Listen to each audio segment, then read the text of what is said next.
All right, thank you for the great introduction. There are a lot of questions that we all have, and we're going to have a Q&A section at the end. I want to let you know that now. If you have something that is immediately pressing about what was just said that you have a question about, and we hit a pause, natural pause, I encourage you to raise your hand, and I may or may not call on you depending on how much time we have and how we're doing on time in general. As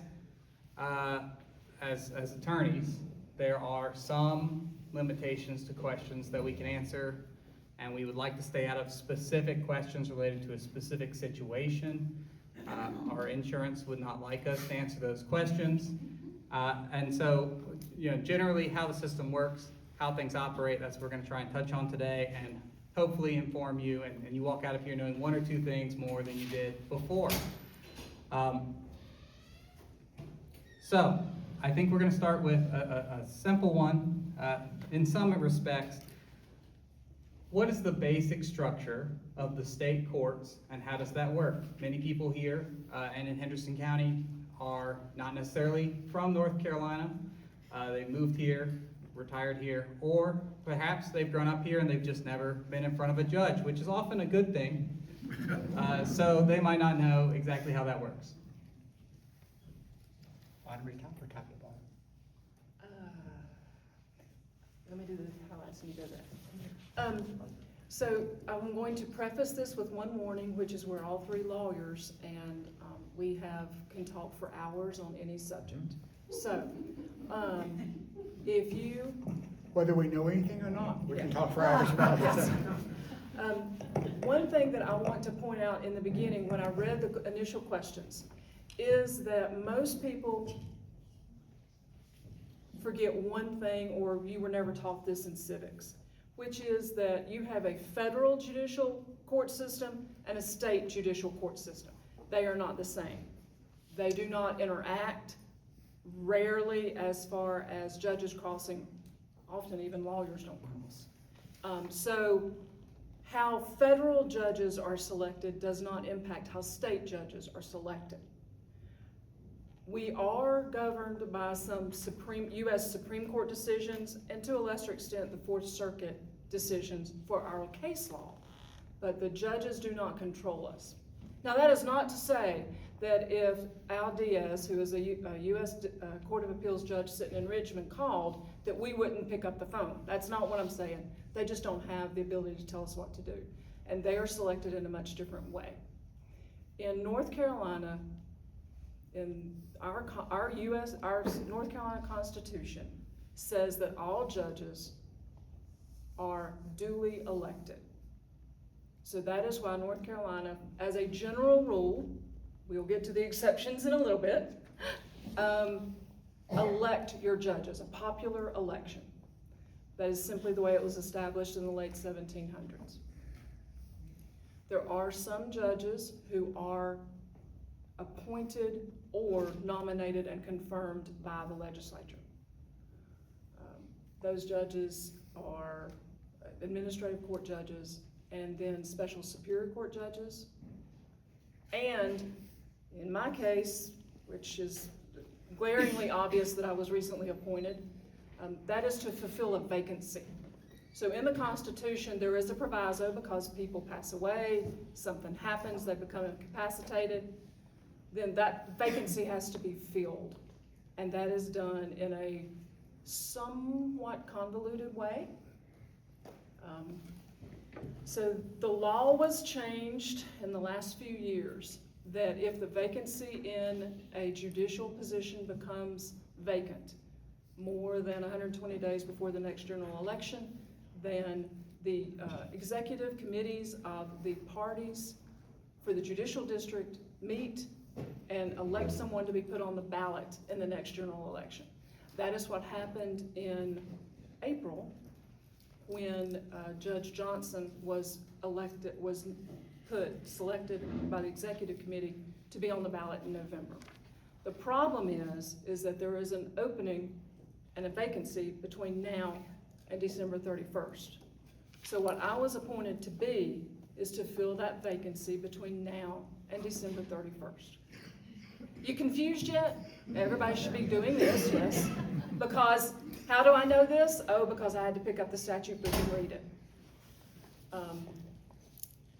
Special Superior Court judges are a unique breed in the state of North Carolina. They are business court judges who are very specific judges who hear high-level business cases. They're in Raleigh, Charlotte, Winston-Salem, banking centers. There are also Special Superior Court judges, which I was for 5 years before I retired, who were, at the time I was selected, was nominated by the governor, confirmed by the legislature. They are now selected in a different way.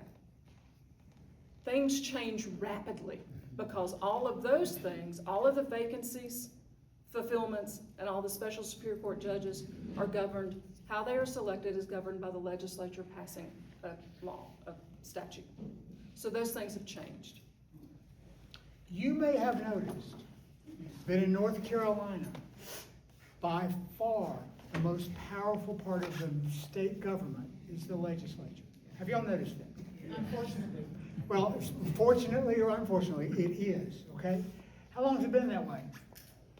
1600 and what? Yes, because North Carolina was not settled at the same time as the northeastern part of the United States. And it was not settled by the same people. It was a farming agrarian place with huge rice plantations. Yeah, rice, we grew more rice than the rest of the world put together. But what those people did not like was the king. Oh my Lord, they did not like the king. They wanted to make up their own rules. So they said, we're going to create a government in 1776, roughly, and before and after, where the legislature, elected in small groups around the state, small places around the state, will run the place. The governor will have practically no power. Still more or less the case now, compared to most states anyway, by far. The judges, well, we got to give them some power, but we're going to make them be elected too, so that everybody gets a voice in who gets to make the decisions. And you know, you can think about that and say, is that the best way or the worst way? And the answer is yes. It is both the best way and the worst way. Does it guarantee the most qualified people to do the job? No, it does not. There are exceptions. Did I mention we were lawyers? Yeah, but I think anyone in here can probably also come up with examples of what I just said, too. I mean, they're human beings. It wouldn't be true if they're, if they're human beings, it has to be that way. Okay. In North Carolina, similarly to the federal but different people, there's a Supreme Court. There are 7 justices in the North Carolina Supreme Court. One is the Chief Justice, who has probably as much power as the other 6 put together in North Carolina, roughly, because he has appointment power throughout the court system for various jobs that aren't judgeships. Then we have a Court of Appeals.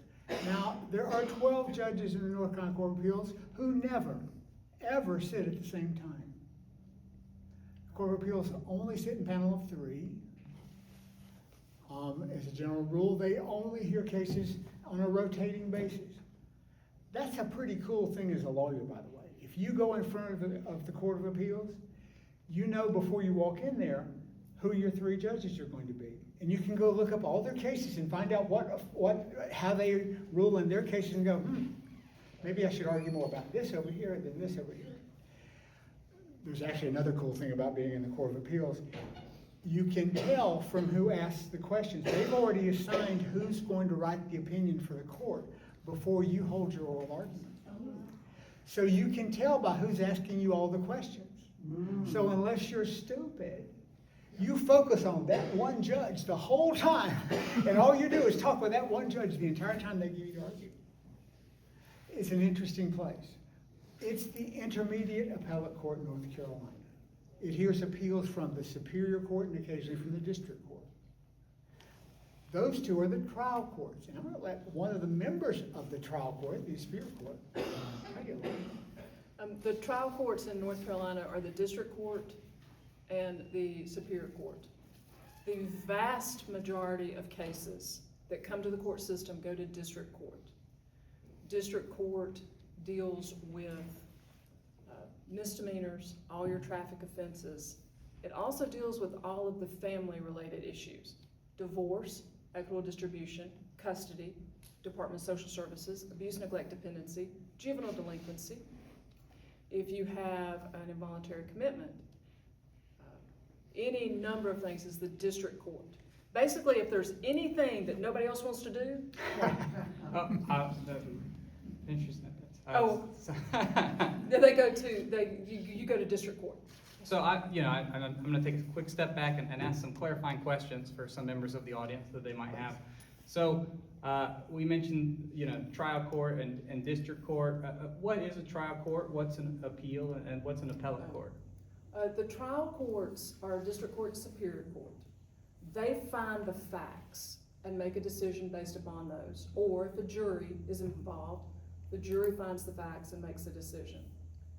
The Court of Appeals and the Supreme Court do not make findings of fact, except in extremely limited conditions that are really odd, in fact. So what they do is they review the judge's decision of the trial court for errors in law, abusive process, abuse of discretion, things like that. So the facts are set in the trial court. All right, perfect. And you were saying that, a federal judge couldn't call you up and tell you what you needed to do or give you, would there be someone who has that power to do Chief that? Justice. Okay. Now, the Chief Justice would never call me up and say, rule this way in a case. That is not to what we are saying. The Court of Appeals and the Supreme Court make decisions in their cases that are binding on the lower courts. Like they will say, clarify self-defense. If they rule in a case that this is what the new law in self-defense is, you cannot be the aggressor, something of that nature, then I would need to follow that and advise based upon that. But they're not going to call up an individual judge and say, do it this way, for the initial finding. But they would tell you, you need to hold court in Timbuktu, right? I mean, The Chief Justice has the ability, that is the unique thing in Superior Court in North Carolina. The district court, your district court judges stay in these 3 counties. The Superior Court is a circuit court of a nature because I will be obligated to go wherever the Chief Justice assigns me. So when I was a special Superior Court judge, in the 5 years I was that, I held court in 40 different counties. Literally every Friday I would get another commission that says, oh, oops, psych, you're actually going to this county next week. So that's a unique thing in North Carolina. That's for specials. Now for regular Superior Court judges, which are the ones that will be elected by the populace in the district, they go within divisions. They can go anywhere in the state, but they tend to want to keep them in their division. And the division here is Charlotte West. we do see judges, Superior Court judges from Eastern North Carolina who wanted to be assigned in Western North Carolina in October, because it's fall color season, right? And there are some Superior Court judges who want to go to all 100 counties.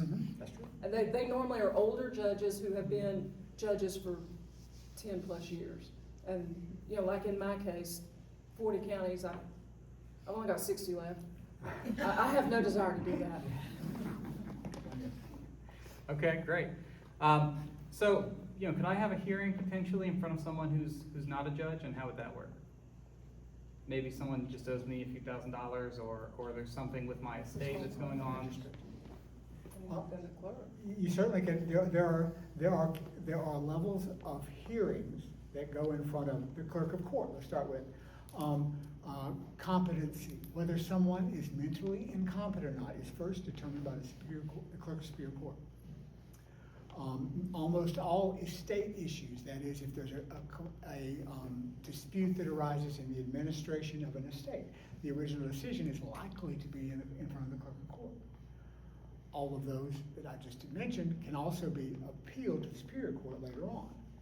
But the first cut of it can be in front of someone who is a clerk of court, who is not required to be an attorney in North Carolina.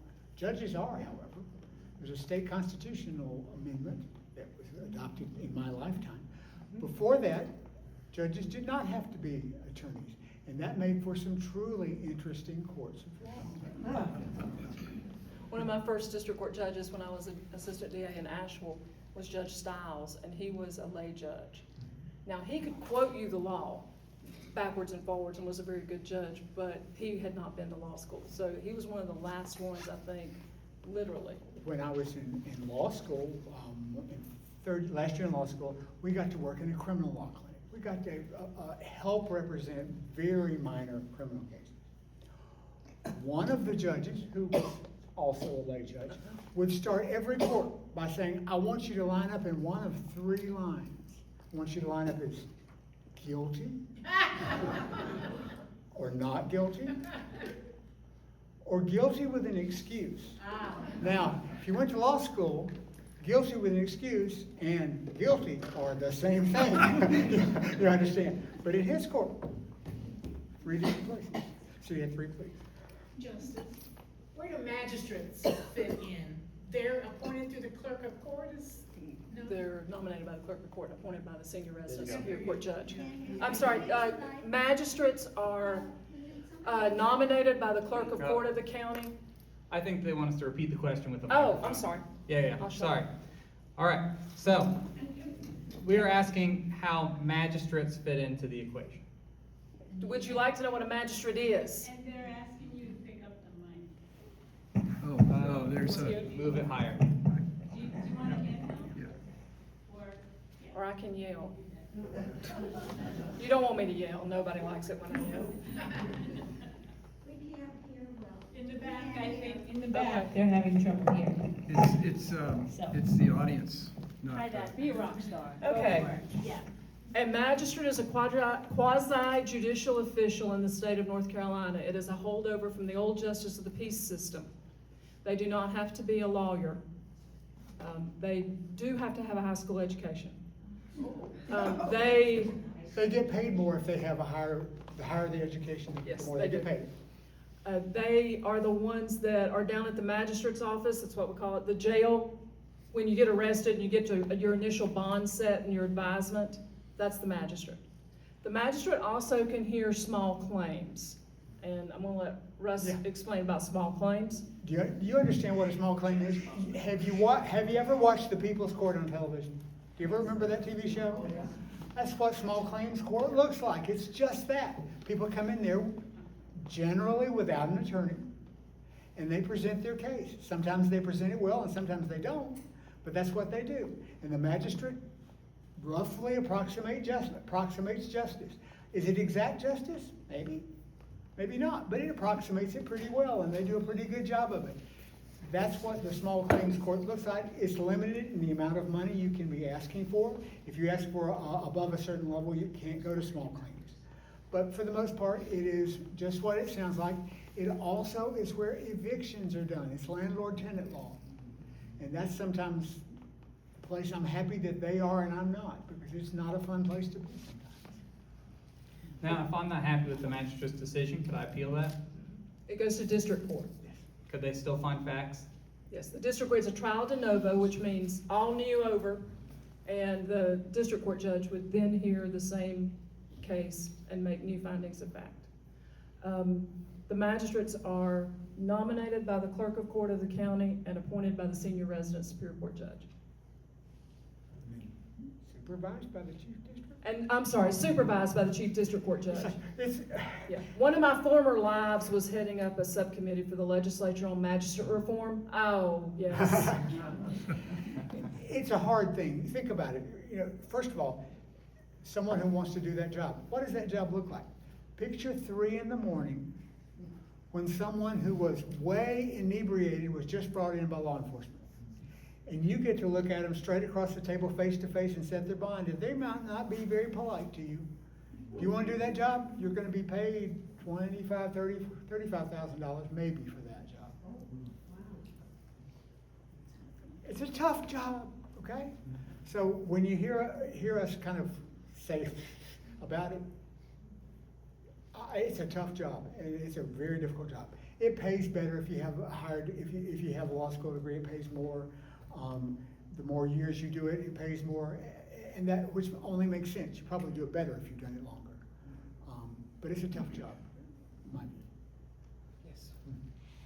Going back to judges and the election process a little bit, are the Supreme Court justices elected as well? All judges, yes, Supreme Court justices are elected. Okay, perfect. And then are the lengths of terms that judges serve all the same? No. Supreme Court, Court of Appeals, Superior Court are 8 years. District Court is 4 years. And that's all determined by the legislature? Determined by the legislature, yes. Superior Court judges are elected within the district. They used to. I'm gonna try as far as I'm gonna go, yeah. Superior Court judges are elected within the district. So 3 counties elect the Superior Court, that is the resident Superior Court of our district, 42nd District. Back in the 1980s, I guess until 91, early 90s, but before the early 90s, they were elected statewide, which means that every 2 years you got to do a quarter of the Superior Court judges in North Carolina, and you would be voting on judges in Wilmington and Elizabeth City, and people that you were pretty well guaranteed not to know. And you'd be voting on them, and your vote counted as much as anybody else's, so there you go. That's, if there's been any step forward, I think there's been that step forward, so at least now you get to vote just inside your district as opposed to all across the state. Now, during the elections, do judges have to affiliate with a particular political party, or is that, I see most of them are doing it, is that just a political strategy? This is a change. Remember how we said the legislature controls everything? Prior to 2000-ish, judges were partisan. That is, they selected their party, normally Democrat or Republican. Around 2000, they became nonpartisan. The legislature said, you're now nonpartisan. So my first election was in 2004. I ran nonpartisan in 5 counties because our district at that time was 5 counties. I went to all Republican meetings, all Democratic meetings, anywhere anybody would invite me, including you all, thank you very much. I showed up. Then in about 06, 08, they went back to being partisan. So now again, you do have to say Democrat, Republican. We recently had an unaffiliated, and that's a unique set of circumstances to be able to run as an unaffiliated. So yes, they do, you have to say something, yeah. So, anything else you want to touch on before we move on to a different topic on anything we've already covered? Can I just ask a question? Microphone, please. Okay. I don't know it's worth a microphone, but. So if I understand correctly, in North Carolina, there's a Supreme Court, a Superior Court, and Appellate Court, and all those are elected. Yes. And the Superior Court is a trial court. Mhm. But then there is also a district court, but it is below the Superior Court? So that Yes, people yes, appeal it's district sort of. decisions to the Superior Court? Okay. Now we're going to get into even more fun civics. Get ready. So you've got the Supreme Court and you've got the Court of Appeals. They sit in Raleigh. They are elected across the entire state. Then you've got Superior Court and District Court. They form what's called the General Courts of Justice. They're the trial courts. In civil cases, the District Court is the sole jurisdiction and their decisions are appealed to the Court of Appeals. In criminal cases, because by the Constitution, you have a right to trial by jury, you can appeal a criminal case conviction from District Court to Superior Court because you can get a jury trial in a criminal case in Superior Court. Then that decision would be appealed to the Court of Appeals. Now, not going to get any easier. In civil cases, in District Court, you can have a trial by jury. And you can have a trial by jury in Superior Court for civil cases.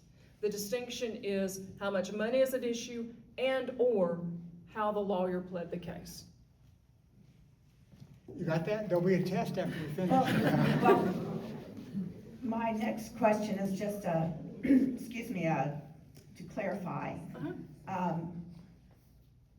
where do most criminal cases, where are they brought? To the district court District or court. the? All cases, normally, about, I'm gonna say 95% of all criminal cases originate in district court. And then depending if the, state is gonna pursue a felony and the defendant doesn't want to, it's too high of a felony, they'll go to Superior Court. A through, G felonies have to go to Superior Court. H and I felonies can be pled in district court. It's been a long time since I've done criminal court. Keep in mind this, I'm gonna give you a general rule. There are exceptions, but the general rule, all criminal cases start in district court. They have some level at district court. They may or may not end there. The more serious ones will not end there, okay? The less serious ones probably will end there, but not always. There is then an appeal process to start all over from scratch to the Superior Court for most criminal cases. There are exceptions to those rules I just gave you, but that's the way it works. Jury trials in criminal are only in Superior, as you heard Judge Brooks say.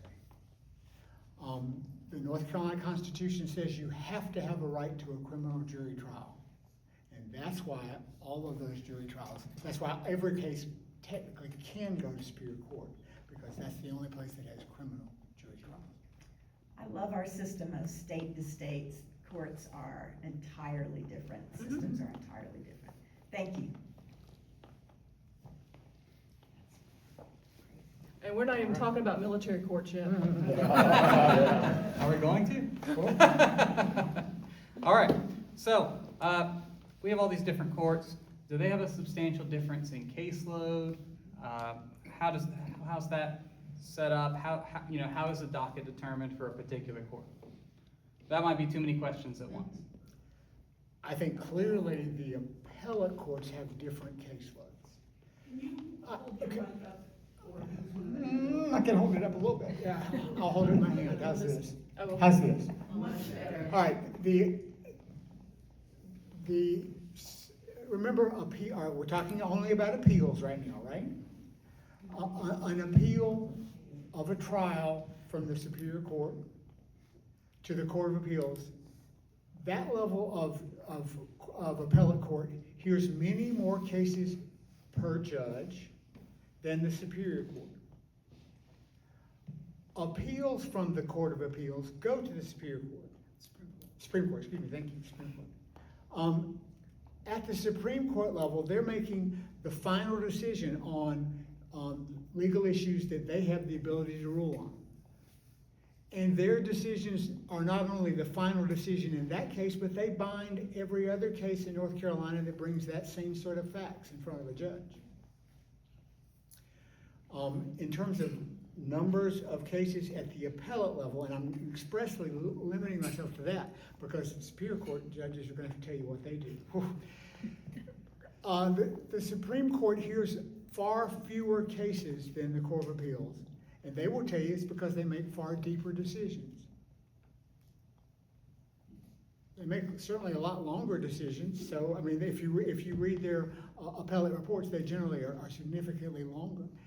And I think it's fair to say that if you're making the final decision and you know that there's not a reviewer that can change what you did and get it right, you're going to work really hard to get it right. So I guess it's why they do fewer cases. I'll put it to you this way. We have 7 Supreme Court justices. We have 12 Court of Appeals. Across the state of North Carolina, there's approximately 120-ish Superior Court judges. I mean, don't hold me to that because there's more than that at the conferences, but the retired judges and emergency judges come, but I'm gonna say around 120. There are over 400 district court judges. So district court obviously has a much larger caseload than Superior Court, than Court of Appeals, than Supreme Court. Is it fair to say that you've been on both levels of the trial court? You spend more time on making a decision in Superior Court than you do in District Court because you have to. You don't have that time in District Court. You have so much of a volume pressure, there's no other option. You got to make the best decision you can and move to the next case. You have more time in Superior Court and on up the level. So if you're if you're a judge and you really enjoy hearing a particular type of case, is there a way for you to get more of those or less, or is? Move to a bigger county. Okay. In this district, we do not specialize in district court, or obviously since there's one Superior Court judge, you don't specialize, you do it all.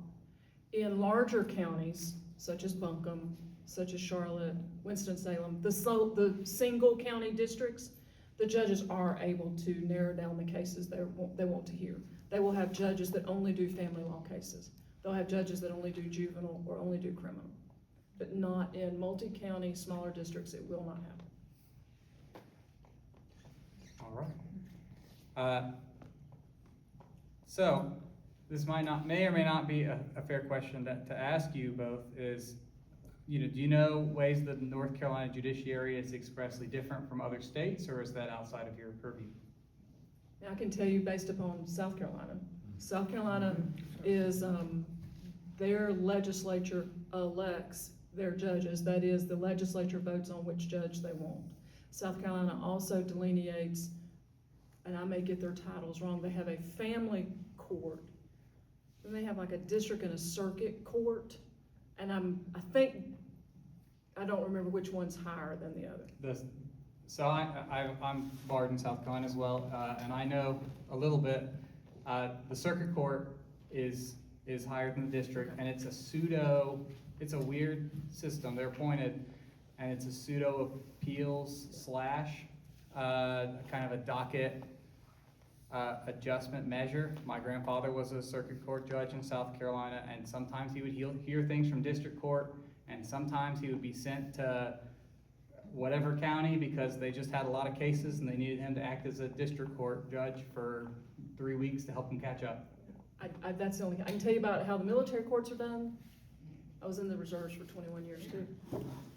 But that's all I got. In the Northeast primarily, well, certainly mostly in the northeastern states, judges are not elected at all, they're appointed.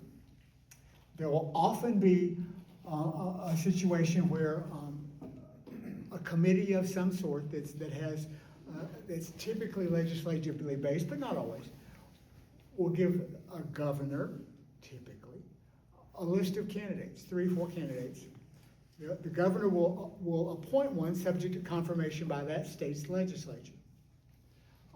That's a pretty common method of appointment in most of the northeastern United States, but not the Midwest and certainly not the South. The South is kind of like all over the map, and like Ohio is just like North Carolina. Ohio elects, and you just never know what you're going to get in the Midwest.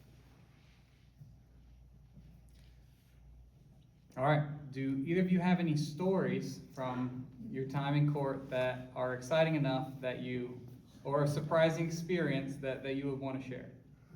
No.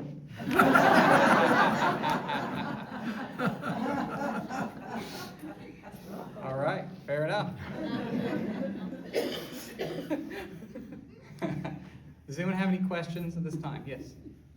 What criteria would you suggest we use to decide who to choose to elect a judge? So the question was, what criteria should someone use when they're, I assume, looking at their ballot or researching the candidates ahead of time to determine what might make a good judge? You meaning, when you say, when you said we, do you mean we as a group, League of Women Voters? No. The voters. You mean an individual voter? An individual voter. How do I decide who to choose? Just for context, I'm unaffiliated. Has the Q&A. The state bar has kind of like a Q&A with many of the appellate courts, and I don't know whether they do it for all the Superior Court judges, but they do it for many of the appellate courts, where they have written questions and answers, so that the candidates will both have to answer the same questions. How useful you will find that, I will leave to you. You're going to need to spend a good bit of time understanding what some of the questions are, because they're not going to ask questions that really are going to resonate with most of the electorate. Do they participate in the League of Women Voters vote411.org? Some of them do and some of them don't, it's fair. Yeah. Is it encouraged? There's no one to, I mean, it's encouraged if they want to get their name out, but there's nobody to encourage them. There's no one to encourage them.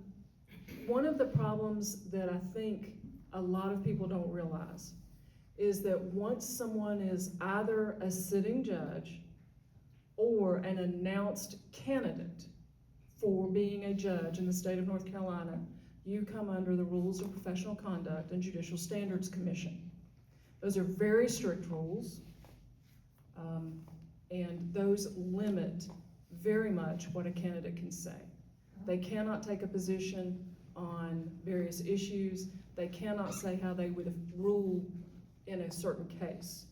So a lot of times what you are going to get is, this is my background, this is what I have done, which may or may not be helpful to you, I don't know. But they just simply are limited in that. And I can tell you, since I was on the Judicial Standards Commission, that we will send letters, and we very much enforced when I was on it. These are the rules, you have to follow them. Have you ever watched the confirmation process for a federal judge in Congress? If you ever watched on C-SPAN, what those? When you hear those folks answering tough questions from the Congress, that's illegal in North Carolina. You cannot do that. Because, well, and there's really a good reason for that. It's not that we want to hide anything. You as a judge are taking an oath, if you get into that position, to make a decision based on the evidence that's presented in front of you, not on what you've decided before you walk into the courtroom.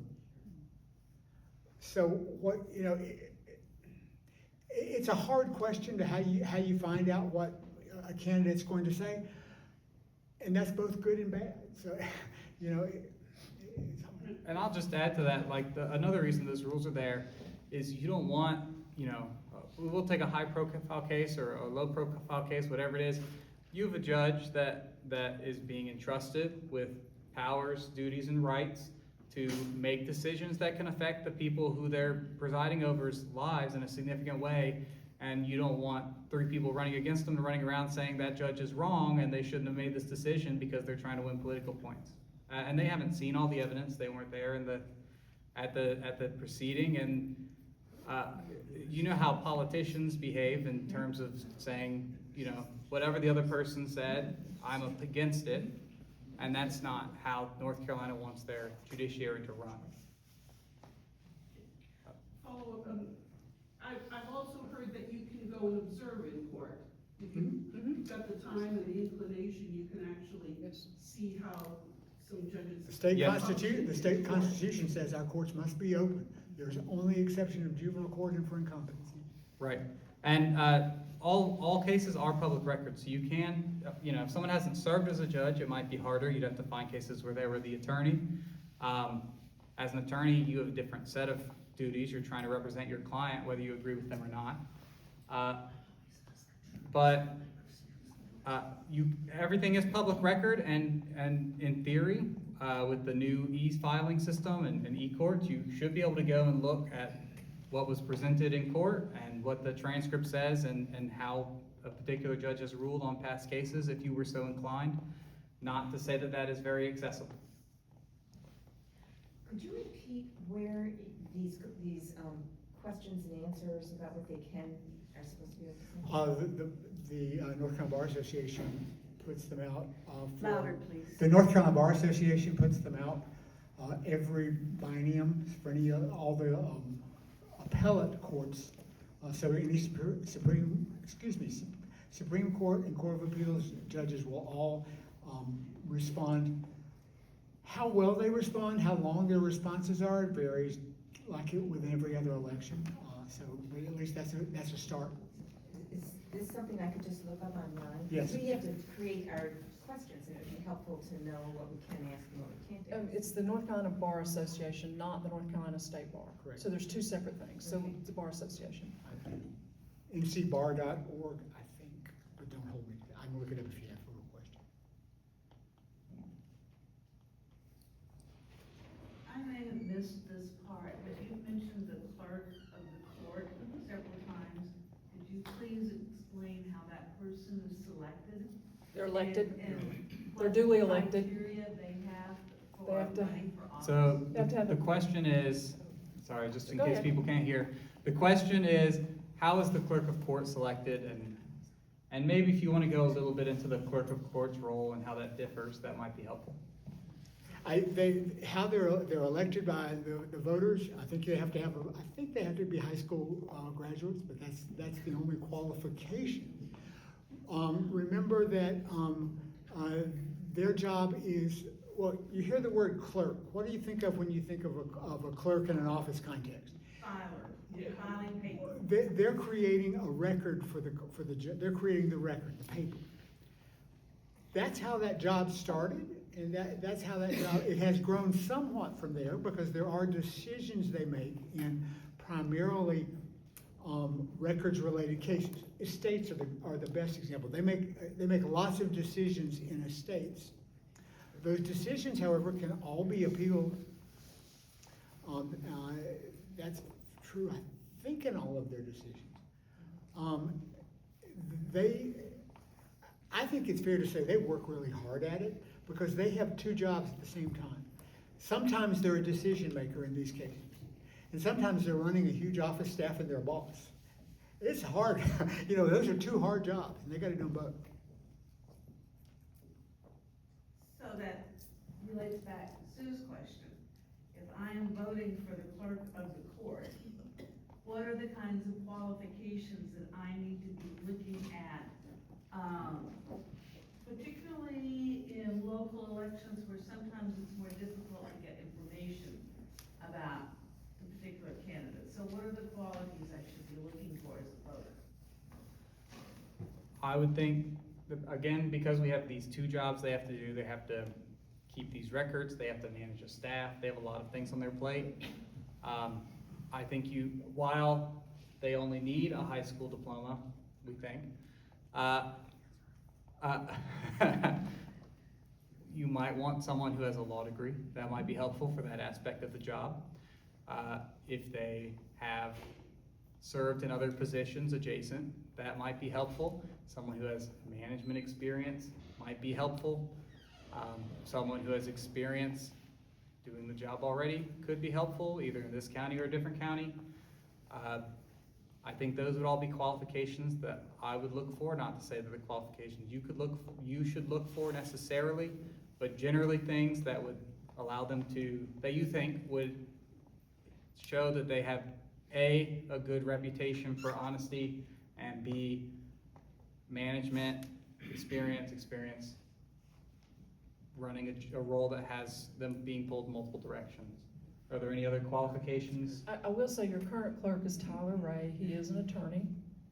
He's from Henderson County, multiple generations, practiced law in all levels of court. And he's been the clerk 8 years? 8-ish years, I think. And is the clerk, race also partisan? Yes. Yes, I think everything has become partisan recently, pretty much. What is the procedure for getting in, for being a candidate for someone who is unaffiliated? You petition, isn't it? You have to get signatures. Yeah, I think you have to have a certain number of signatures, and boy, you would be beyond me if I were to try to tell you how many. It's way out over my skis. That's beyond what I know. Well, for school council, it's like 3,500 signatures. I just could not begin to tell you how many signatures are required to be So that's the same thing, petitions. Yes, Yeah. and I expect just like the job, just like the affiliated candidates, your filing fee is 1% of the salary. Yeah, so you have to pay a filing fee plus get all those petitions. There's more unaffiliated voters than there are Republicans or Democrats in Yes, this ma'am. county. And the procedure to have them get an office is harder. And as we Very said, Democratic. the legislature controls all of that, so. Write a letter to your representative if you don't think that's how it should be. Do we have any other questions? Yes? I remember getting a newsprint, mailing, probably from the State Board of Elections, with all the judicial candidates that gave their background and their years of experience and everything. Do we still get that, or did that change with the? So the question is, are we still getting, so some people may have received a newsprint, little handout with all the judges and their experience and maybe a short statement they wanted to say, I think I received it. Now that's just for the Court of Appeals and Supreme Court. That's for the statewide offices. I think I got it. I have not gotten it for this one yet, but I think I got it for 2 years ago. Is there a website Mhm. that might be posted? Yes. No qualifications for the candidates? Clearly so, yes. Both the one from the State Bar and from the Bar Association and from the Board of Elections are going to be online as well. So you go to ncbar.org or to the, what's the, SBE or something, ncsbe.gov, which is the North Carolina State Board of Elections. And I'm testing my memory on these rules. Is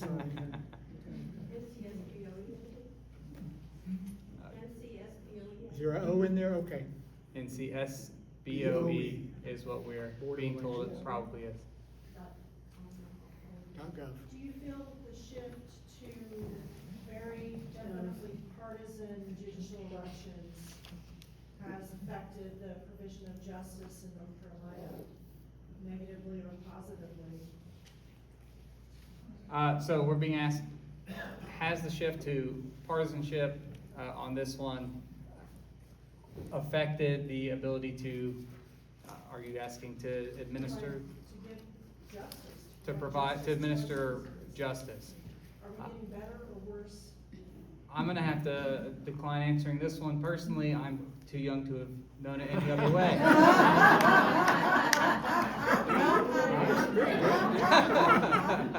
I, who am old,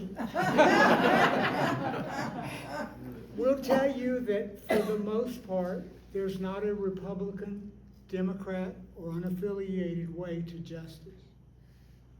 You're in court hearing a case that is based on a certain set of facts and the law that pre-existed that you walk into that courtroom.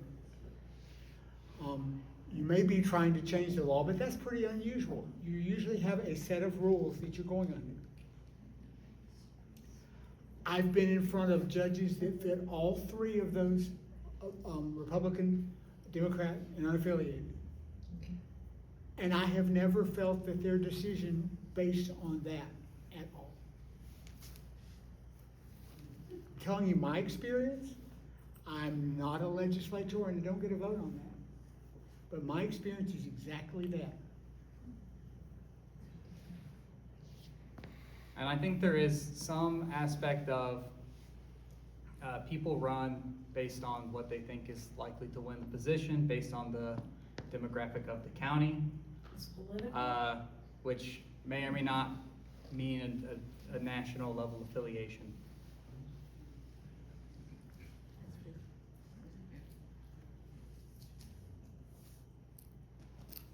All right, is that, yes? I'm gonna ask one more question.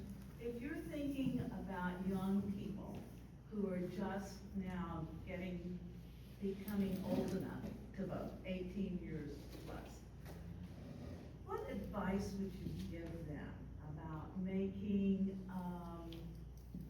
helpful decisions about selecting candidates? So the question is, and if I over paraphrase, let me know, but for young people who are maybe first-time voters, how would they become an informed voter?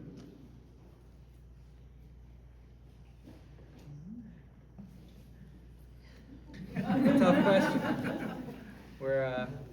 I mean, it's gonna be the same thing that your parents taught you and your teachers taught you in school, which is, go look stuff up.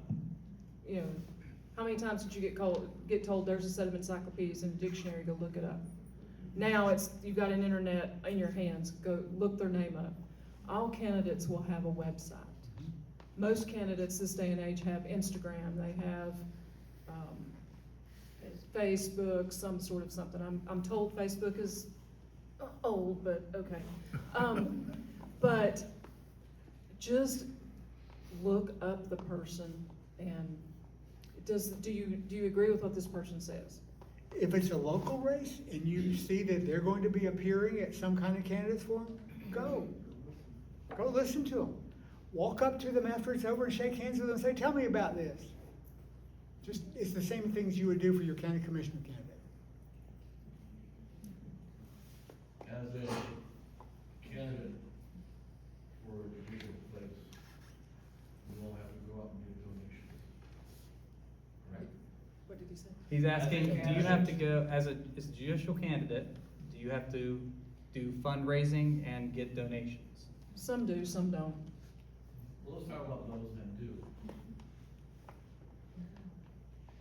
Do they look at who the donor is and what their background is? So the question is, do we think that judges who, are judges who are candidates for judges, are they potentially selective of who their donors are? Or the other way? And I don't think are there particular rules on how, from whom a judge can select? Those rules vary by the State Board of Elections, sets out the campaign rules each election cycle. A judicial candidate campaign is required to have a treasurer who is qualified. It's been since 2018 that I've done that, so it may have changed since then. As a special Superior Court judge, and now as me, I can't take a position and don't have that, so I can't quote you the rules. But we would hope that people, anyone running for any office is selective of their, of who their donors are based on their beliefs and ideas, but I don't think there's any rule that would stop them from being, they can fundraise in the same way that any other candidate can, and they can choose to fundraise in a particular way or not. Is that recorded somewhere? Yes. Who the Yes, ma'am. donors are? Yes, ma'am. Where? State Board of Elections. North Carolina State Board of Elections Campaign Finance. All right, we're gonna come here and then to the back. And that's why on certain cases, judges recuse themselves if somebody may have donated to their campaigns. They have to recuse themselves. Also, all of the elected, no, I can tell you about judges. We have to file a statement of economic interest. It's our ethics filing. Those are also, I cannot quite, it's the North Carolina Ethics Commission perhaps. But before I took my oath of office last Friday, I had to file my statement of ethics. And that includes who I owe money to, who my family, household members owe money to, does the state pay me any money, things like that. And those are public record as well. So I think that brings up an interesting follow-up, which is, what are sort of the rules of recusal for a judge? The overarching rule is, can you be fair and impartial? And that is a decision that the individual judge makes. So there can be a motion by one of the parties for recusal, and that judge would then have to rule on it. Or the judge can say, I'm going to recuse myself from this case. You do not have to state the reason why. I can tell you that in my past, when I came from being an assistant DA to being a district court judge, and there were defendants and or prosecuting witnesses that I had an opinion of. So I would, for several years, have to say, no, you have to find somebody else. To this day, and that has been since 2004, there are still cases, especially for habitual felons, where I was the prosecutor on one of their underlying felonies. So I cannot hear those. I would not hear those. Though obviously there are rules about if you are related to a family member of one of the participants or one of the lawyers, things like that. But the recusal is an individual decision. I will tell you that the Judicial Standards Commission always stands ready to, if the judge has a question, that they can call and get some help thinking through that if they want to. Or the public can call and say, what's the rule on this? And I think we had a question in the back, yes. Yeah, so I want to get back to the question about, giving advice to 18-year-olds. So this is just so complicated, you know, the whole system and the different levels of judgeship and, you know, the whole branch of government. Do you have any recommendations for how, and if you look around, of course, you're looking at a room full of, older who find this really fascinating, but how do we get into the schools? I mean, how do we sort of communicate the importance and the complexity of the entire judicial system to certainly the kids, but to all of our voters, because it is just so consequential. So I think the question was, how can we impart the information related to the complexity of the judicial system and the importance of it to other people out in the community? I think particularly young people was the questioner's intent there. And you know, unfortunately, I don't have a solution to how to make democracy more effective. But you know, I think events like this, we're glad to be here in front of you, helping get more people to attend events like this. Setting up other events like this that are open to the community is a good place to start. I think you learn it at home, you learn it in schools, and you learn it out in the community, in that order. So, I mean, there's no perfect answer. Did you learn it perfectly, Judge? I mean, no, Well, that's not fair, because my undergrad is in American political theory, so. Right, well, That's how I learned it. Yeah, you were in college. Yeah. I guess you learned it at home and you learned it in the schools, and then after that, if you take an interest, you learn it in college. Right. And you know, a lot of being what a lawyer is learning how to learn more than feeling you know everything. You know, just encouraging people to learn how to learn and how to, again, be involved with things they want to learn about. I want to amplify what this smart lady just said. Encourage young people to go to teen court and observe justice in action. Some of the high schools do have, you can always come to the courthouse. The classes can come to the courthouse. Sometimes we'll have little kids, you know, 5, 6 years old, they're going on the tour of the courthouse. And their big thing is, where are the bad people kept? So the officers take them by, you know, show them one of the holding cells, nobody's in there. And we've mocked it since somebody's been in there, so it's okay. But high schools probably should do that. Middle schools should do that. You know, the courthouse is an open facility. Now, you do need to let people know before they show up, because you want to come on a day when you're not going to have 700 there for a traffic court. So, but the teachers and the principals can call, and in small groups or for Girl Scouts, Boy Scouts, all of that. Any group, just remember the courthouse is open. And I do want to reiterate that, especially if there's young people involved, you want to coordinate that ahead of time. There are, you know, everything it's a court of public record. There are cases you would not want children sitting in on, and right. Hence why you need to call the security. Yes.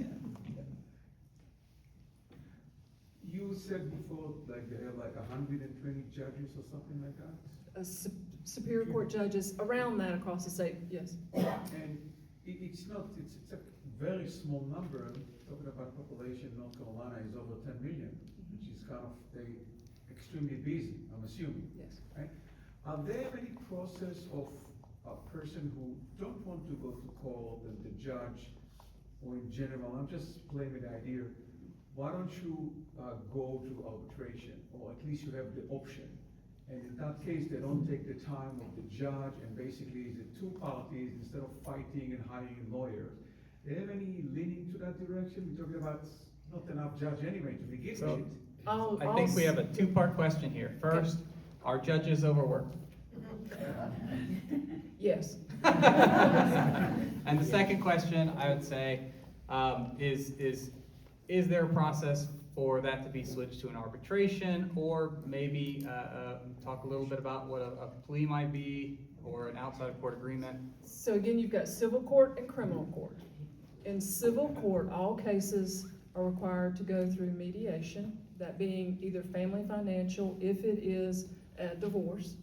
They're required to go through custody mediation, if it's a custody case.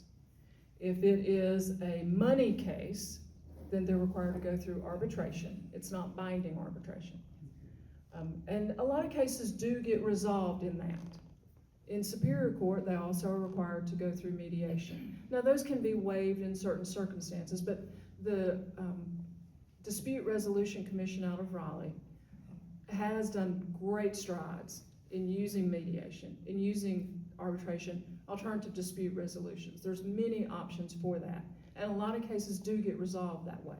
So that tells you how, if that many cases get resolved, that's how many cases still are coming through. What was the name of that office? It's this Dispute Resolution Commission, I think. I should know, but I'm sorry. And It's how, a- how so- would, sorry, Go ahead. how would a plea deal work maybe in In criminal traffic cases. or criminal? Yes.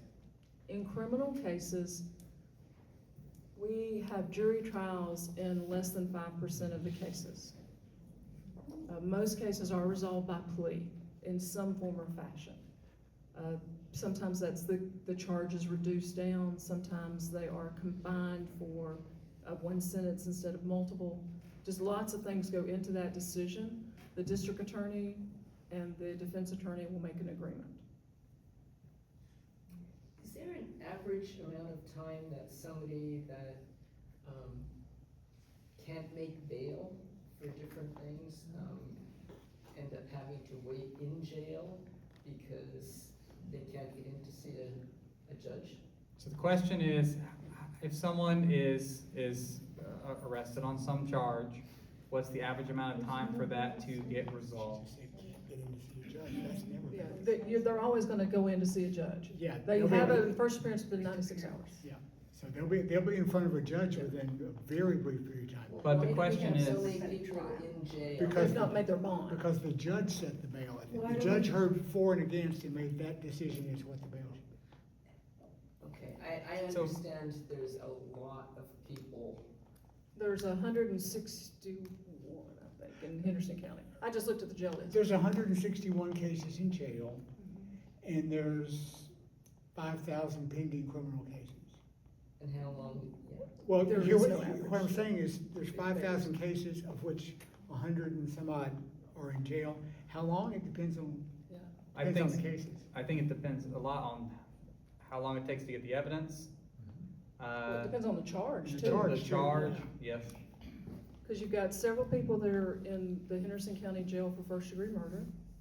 You've got several people that are there for high-level sex offenses. And these are that they've got a bond set. Well, some of the first degree murders may not have a bond set, they may be no bond.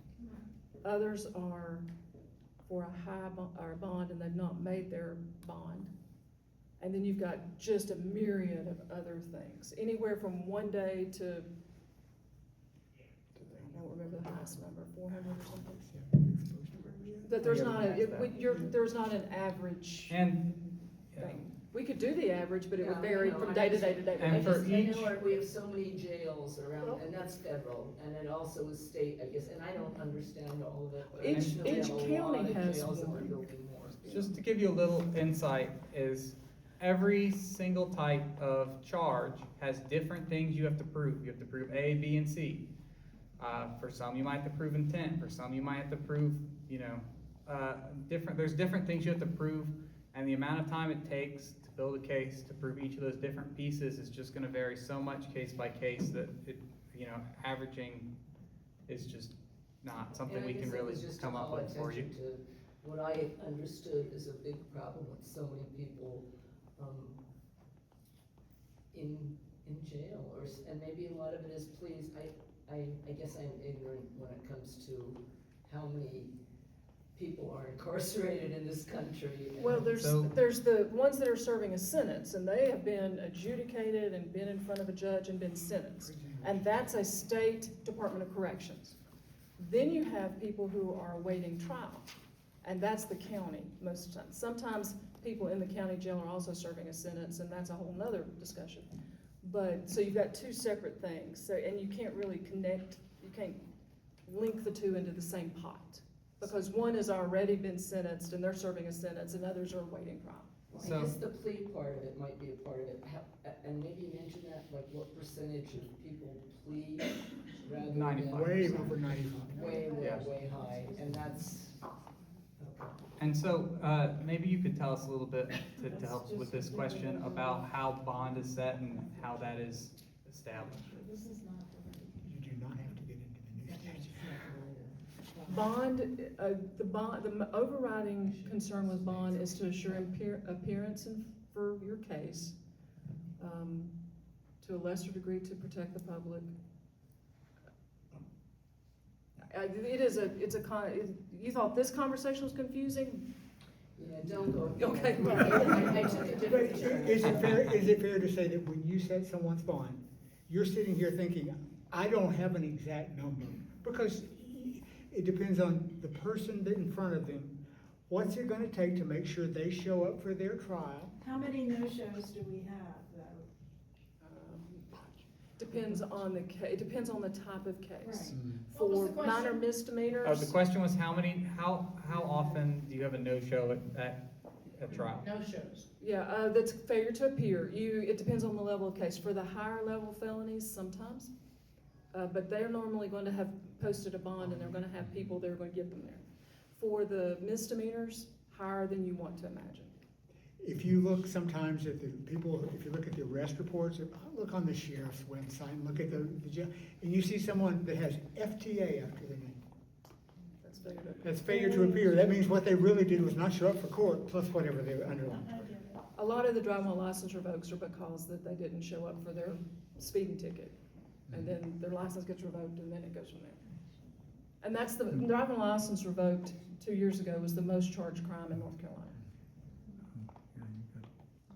I haven't heard anything about the district attorney and that relationship to the entire judicial system in North Carolina. I'm sure it varies from other states as well, but. I don't know So- that it may not vary as much. Go, do you want to repeat that? Oh, yeah, so the question is, how does the district attorney, and maybe if we have time to touch on it, the public defender fit into the judicial system? The district attorney is duly elected in the 3 counties, the same as the judges. Their role is they're the chief law enforcement officer, and their sworn first duty is to seek justice. That is their ethical obligation. And I think district attorneys may in fact be elected. I would say they're elected in most states, unlike, their selection is a much more uniform thing than judges. They prosecute the cases. Yeah, in South Carolina, I know they're elected. Oh, we're running low on time. All right, well, thank you all for being here. We appreciate you coming out and taking the opportunity to learn and your interest in knowing a little bit about how the judicial system works. Is there anything you want to say to wrap it up? No, I just want to say thank you to all of you, and I know we went into the weeds a little bit, and I thank you for following us there or leading us there. And just thanks for your time, and I feel like I learned a lot, and thank you. Yeah, thank you.